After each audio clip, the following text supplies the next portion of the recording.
बिगाड़ा काम बिगाड़ा। तीन बहुओं के रवैये से सासू माँ बहुत परेशान थी। दरअसल बात ये थी कि तीनों बहुओं में किसी बात को लेकर अनबन हो गई थी। तब से ही तीनों एक दूसरे से मुंह फुलाए रहती थी। ना कोई सीधे मुंह किसी से बात करती, ना किसी का कहना मानती। पड़ोसी भी इस बात को जानते थे और जाने कैसे कैसे बातें भी करते। इसीलिए सासू माँ ने तीनों बहुओं को तुरंत अपने कमरे में बुलाया। मैं कई दिनों से देख रही हूँ, तुम तीनों अलग अलग सारे काम कर रही हो। ये सब नहीं चलेगा, तीनों को मिलकर ही काम करना पड़ेगा।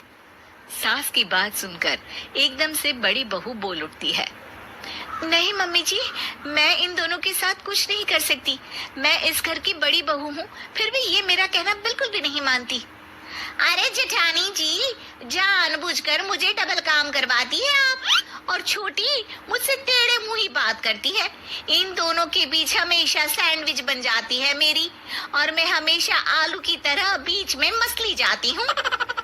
मम्मी जी, इन दोनों को लगता है कि मैं छोटी हूँ तो इनके पैरों तले दब जाऊंगी, लेकिन नहीं, मेरा भी उतना ही अधिकार है जितना इन दोनों का है। बड़ी आई दोनों मेरी चुगली करने के लिए, मुझे क्या कम समझ रखा है। तीनों बहू एक दूसरे से बहस करने लगती है और सास दोबारा ये देखकर टेंशन में आ जाती है और सबसे कहती है, चुप हो जाओ, अब से तुम तीनों सारे काम एक साथ करोगी।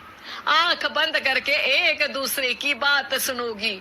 तुम तीनों इस बात को गांठ बांध लो, वरना अगली छुट्टियों में तुम्हारा अपना मायके जाना कैंसिल। सास की बातें सुनकर डर के मारे तीनों हामी भर देती है। जी मम्मी जी, मैं समझ गई। हाँ मम्मी जी, जैसा आप कहें, आप जो कहेंगी मैं वही करूंगी। तीनों बहू सास की बात को गांठ बांध लेती है और वादा करती है कि अब से सारे काम वो तीनों एक साथ मिलकर ही करेंगी। ये सब देखकर सास खुश हो जाती है और वहाँ से चली जाती है। नीचे जाकर वो देखती है कि घर में शर्मा जी आए हुए होते हैं। सास जोर से आवाज लगाकर कहती है, अरे बहू, जरा चाय बनाकर तो लाना, शर्मा जी आए हैं।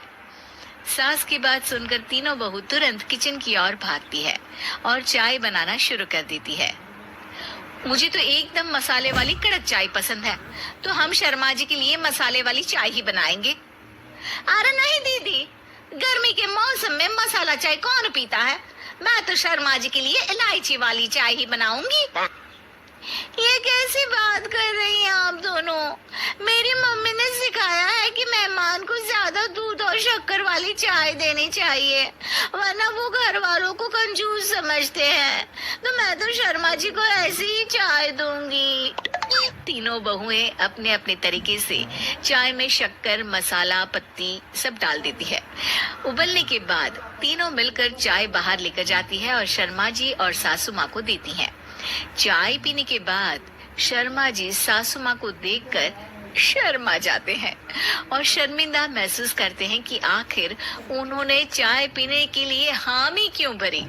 सासू माँ भी चाय पीना शुरू करती है और कहती हैं, अरे बहू, ये कैसी चाय बनाई है? चाय है या मीठे दूध की बासुंदी? हाँ, चाय अच्छी नहीं लगी क्या? कोई बात नहीं, हम पराठा बनाकर लाते हैं। चलो चलो अंदर। हाँ हाँ चलो। हाँ आती हूँ मैं भी।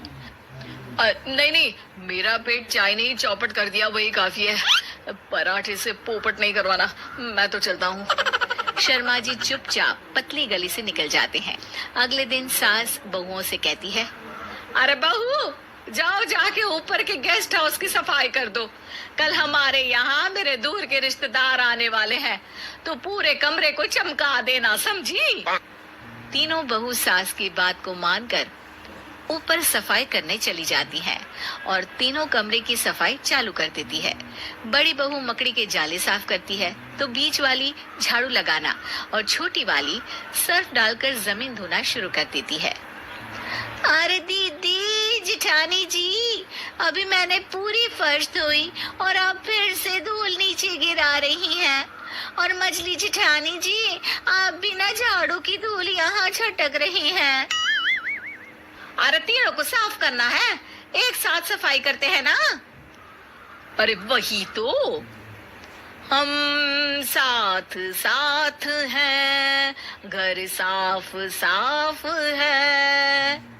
तीनों बहू ऐसे ही काम में उलझ जाती है और 2 घंटे तक एक ही कमरे की सफाई करती रहती है। बहुत देर से अपनी बहुओं को ना देखने के कारण सास ऊपर कमरे में उन्हें देखने जाती है, लेकिन कमरे में घुसते ही वो गीली फर्श पर फिसलने के कारण नीचे गिर जाती है। ओरी मोरी मैया, हड्डी मरोड़ के रख दी। आए मेरी तो कमर ही टूट गई रे। तीनों बहुएं सास को उठाती है और बिस्तर पर सुला देती है। अरे मेरे हाथ पैर दर्द कर रहे हैं, दबा दो, आराम मिलेगा। हाँ जी माँ जी। अरे जी माँ जी माँ जी। और तीनों बहुएं एक साथ सास के हाथ को दबाना शुरू कर देती है। माँ की तो चीख ही निकल जाती है और नतीजा ये होता है कि सास के बचे हुए शरीर में भी दर्द उठ जाता है। हाय राम, ये क्या कर दिया तुम तीनों ने। अरे मेरी तो किस्मत ही फूटी है कि तुम जैसी बहुएं मुझे मिली।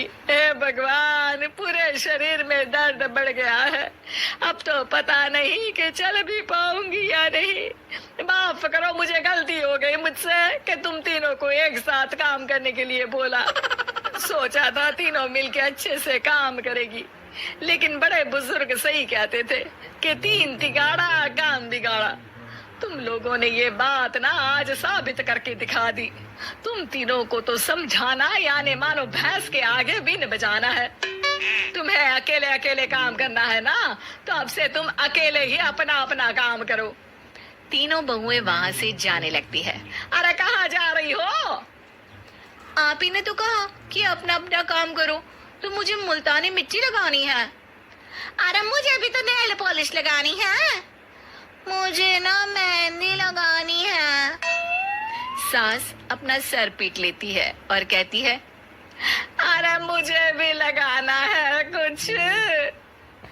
क्या माँ जी? क्या माँ जी? क्या माँ जी?